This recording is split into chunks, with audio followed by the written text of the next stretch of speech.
kooda yeroo hundumaa na wajjin jira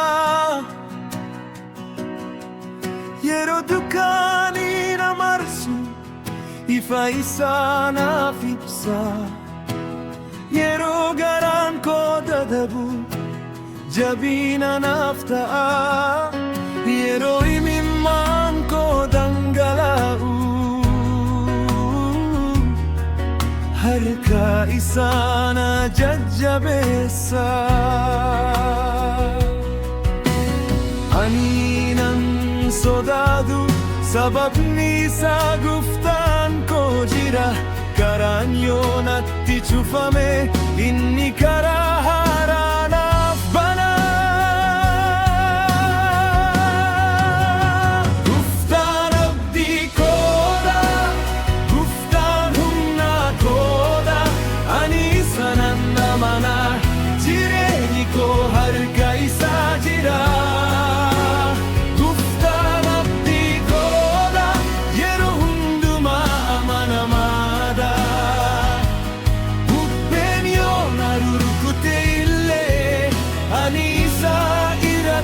tinandabada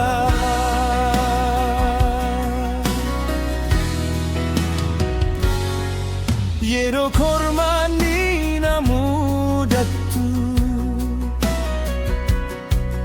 jechi isaa na jajjabeessa ati hin sodaatin naan jedha harki isaa na eega waan haraa hin hubanne borifatti nan argaa yeroon isaa gaafa gahu abdiin koo ni raawwatama gooftaan abdii kooda gooftaan humna kooda ani isa nan amana jireenyi koo harka isaa jira gooftaan abdii kooda yeroo hundumaa amanamaadha dubbiin yoo na rukute illee ani isa irratti nan dhaabata yoo lafti socho'e illee ani hin raafamu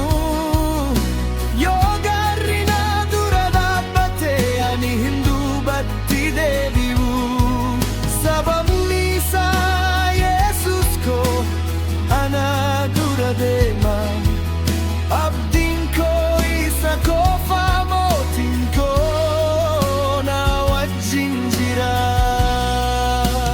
gooftaan abdii kooda gooftaan fayyisa kooda jireenya koo isaaf kennee